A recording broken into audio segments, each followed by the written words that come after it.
24 আগস্টের চেতনার নামে আবার সেই চেতনা আওয়ামী লীগের মতো চেতনার ব্যবসায় নেমেছে, যার মধ্যে দিয়ে তারা চায় এই দেশের নির্বাচন গণতন্ত্র যেন ফিরে না আসে, নির্বাচনের প্রক্রিয়া যেন দীর্ঘায়িত হয়।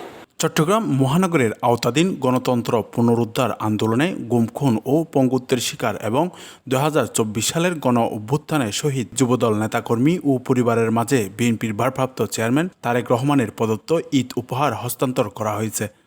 দীর্ঘ 17 বছর আন্দোলন সংগ্রাম করতে গিয়ে দেশনেত্রী বেগম খালেদা জিয়ার নেতৃত্বে এবং দেশনায়ক তারেক রহমানের নেতৃত্বে আজকে আমরা দীর্ঘ 17 বছর আন্দোলন সংগ্রাম করতে গিয়ে যুবদল, ছাত্রদল, স্বেচ্ছাসেবক দল, বিএনপির অসংখ্য নেতাকর্মী শহীদ হয়েছেন, গুম খুনের শিকার হয়েছেন, নির্যাতনের শিকার হয়েছেন, জেল জুলুমের শিকার হয়েছেন। আজকে যার মধ্যে দিয়ে আজকে 5ই আগস্টের বিপ্লব।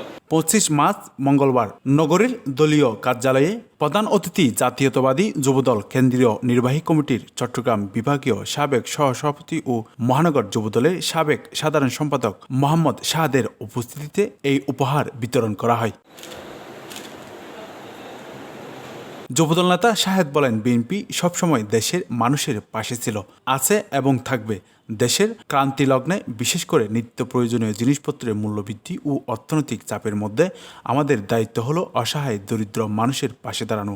বিগত 17 বছর বিএনপির নেতাকর্মীদের ত্যাগের ধারাবাহিকতায় 5 আগস্ট গণ অভ্যুত্থান সম্ভব হয়েছে। তাদের এই ত্যাগ কোনোভাবে অস্বীকার করা সম্ভব নয়।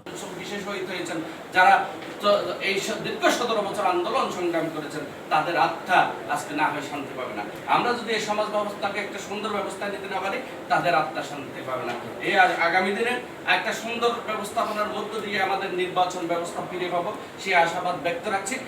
এতে উপস্থিত ছিলেন চট্টগ্রাম মহানগর বিএনপির যুগ্ম আহ্বায়ক শেহাবুদ্দিন মুবিন, পাঁচতাশানা যুবদলের সাবেক আহ্বায়ক মোহাম্মদ আলী সাকি, সাবেক যুগ্ম সম্পাদক সেলিমউদ্দিন রাসেল, সাবেক কোষাধ্যক্ষ নূর হোসেন উজ্জ্বল, সাবেক প্রচার সম্পাদক জিল্লুর রহমান জুয়েল, জহিরুল ইসলাম জহির, রিদওয়ান হোসেন জনি, শফিউল বাশার শামুসহ আরও অনেকে। ডেস্ক নিউজ, দৈনিক আজাদী।